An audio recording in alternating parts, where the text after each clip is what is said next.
2022. Yes. Let's talk about that one. So, okay, this is kind of funny to me. Let's go ahead and put this up on the screen. Axios has this breaking news. Vice President Harris is ramping up her midterm travel to focus on young voters. Here's the lead to this story.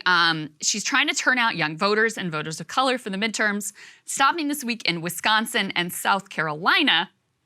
But, and this is an important caveat, which tells you a lot, so far without scheduled appearances with key Democratic nominees on the ballot. So the way I read this, I mean, it's funny to imagine that anyone would think that Kamala Harris would be like a big motivator for young people to turn out. Like, she didn't do well with young people. Young people don't think a lot of her, so that's kind of silly. But what they did here ultimately is clearly they leaked this to Axios to be like, see, we're using her and she's great and we really believe in her.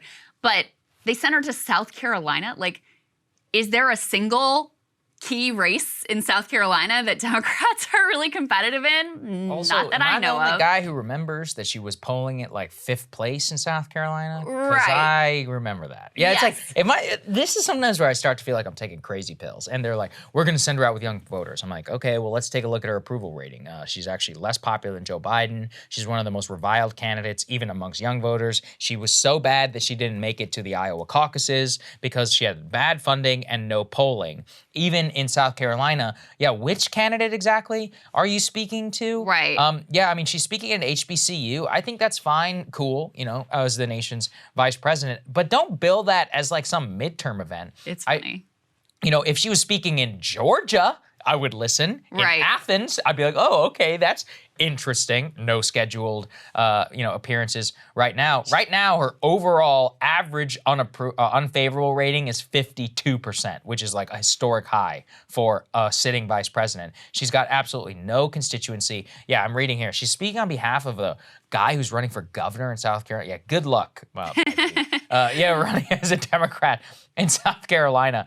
Just in general, I mean, on all of these, she's Democratic, they say Democratic candidates in competitive statewide races, even like Barnes in Wisconsin, have a dilemma on whether it's politically advantageous to campaign with either the president or vice president who suffer from low approval ratings in battleground states. And I just can't think of a better example. I mean, Georgia, obviously, that Biden barely won, you know, what's the phrase, by the skin of his teeth in 2020. Right now, he has got a 30-something% approval rating in Georgia, in a state that he barely won. Like, that's not tenable. And Kamala's is even lower. So what are you going to do in these battleground states? It is funny to me the way they're trying to bury her, though. I mean, they're sending her to Orangeburg, South Carolina. Right. Like, not exactly a key region in terms of like a lot of hot That's like races. sending a Democrat. Yeah, that's like sending a Republican to like New York City. It's like, what do you do? Like, what is this guy even doing? And the major, candidates, even in Wisconsin, are like, we're good. Thanks. we're all set. Sorry, we're really busy though.